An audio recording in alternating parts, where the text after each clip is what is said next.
ಬೆರಗಾಗುವನಲ್ಲ ಈ ಚಂದ್ರಕುಲ ಚಕ್ರೇಶ್ವರನು.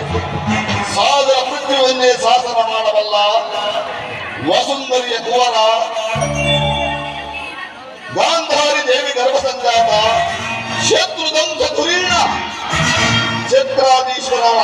ಚಕ್ರಾಧೀಶ್ವರನಾದ ನನ್ನರಮನೆ ವೈಭವಕ್ಕಿಂತಲೂ ಅದ್ಭುತವೇ, ರಮಣೀಯವೇ, ಶೋಭಾಯಮಾನವೇ. ಅದು ಹಾಗಿರಲಿ. ಸಾತಕಿ, ಎಲ್ಲಿ ನಿನ್ನ ಕೃಷ್ಣನು?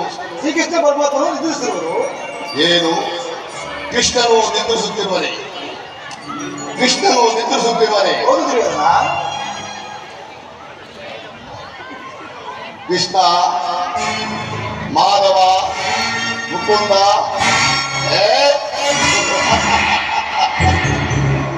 ಇದೇನಿದು?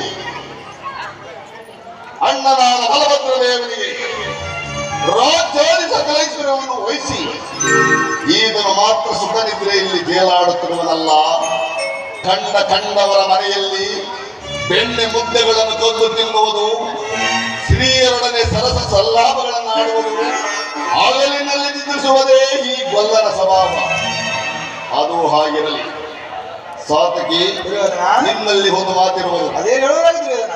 ಆ ಪಾಂಡವರಿಗೂ ನಮಗೂ ಭಯಂಕರವಾದ ಯುದ್ಧವು ಸಂಘಟಿಸಿದೆ. ಆದ್ದರಿಂದ ನೀನು ನನ್ನ ಪಕ್ಷವನ್ನು ವಹಿಸಬೇಕು. ದುರ್ಯೋಧನ, ಶ್ರೀಕೃಷ್ಣ ಪರಮಾತ್ಮರ ಅಧೀನರು. ಶ್ರೀಕೃಷ್ಣ ಪರಮಾತ್ಮ ಎಲ್ಲಿರುವರು, ನಾವು ಸಹ ಅಲ್ಲೇ ಇರುವುದು ದುರ್ಯೋಧನ. ಪ್ರಶ್ನೆಗೆ ಸರಿಯಾದ ಉತ್ತರವನ್ನು ಹೇಳಿದೆ.